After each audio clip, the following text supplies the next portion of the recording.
What is perfectionism?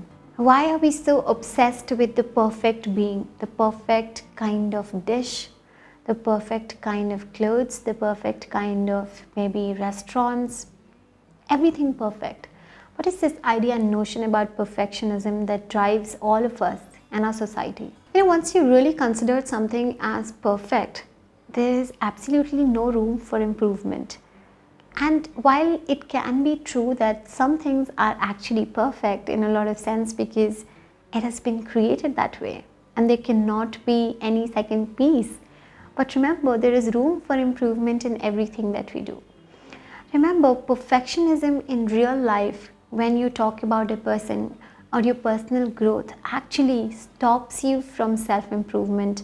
It stops you from being courageous.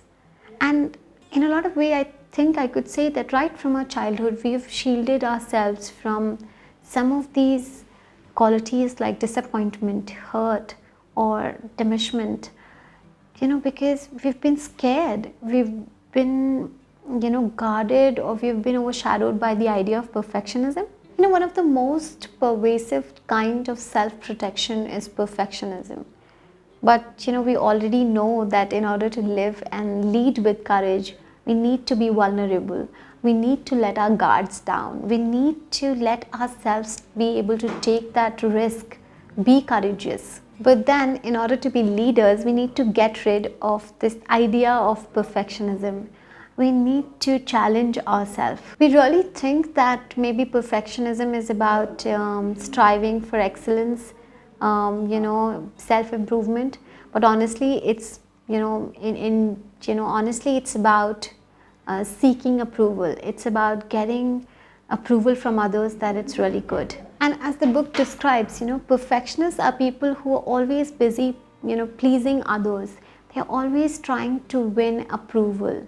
They're always busy trying to perfect an attempt, perfecting their efforts, sort of performing for others and proving themselves constantly. While on the other hand, people with a healthy drive for success are self-focused and are inspired by this constant self-improvement technique. They ask themselves how they can improve themselves to be the better version of themselves. And hence there is a stark contrast between them and perfectionists who constantly think about what others might think of them. And so if you want to become a daring leader, throw away this idea and notion about perfectionism and jump right into the fray of life. You might make mistakes in the process, but you will gain something, valuable in exchange.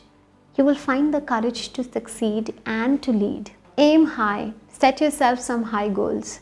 Don't worry about pleasing people. Don't think about what others think of you. Just do your thing. I have never been a people's pleaser. I have always followed my heart. I think if you can understand this fact about life, you will end up being happy from your heart. Isn't that what we are all aiming for? Happiness? I constantly try and do the things I believe in, something that inspires me, something that helps me be a better version of myself every single day. I stopped thinking about what others will think of me a long time back. Have you? Listen, I know this path is going to be hard, but it's rewarding in long run. You will not be bogged down by what others think of you. And I think, whenever I have felt low, whenever I have felt low energy, I have looked up to people around me. I have fallen back on my core values, and that has motivated me. My dear viewers, you have inspired me and given me the energy to keep moving on. So thank you so much. I will come back soon with the next episode.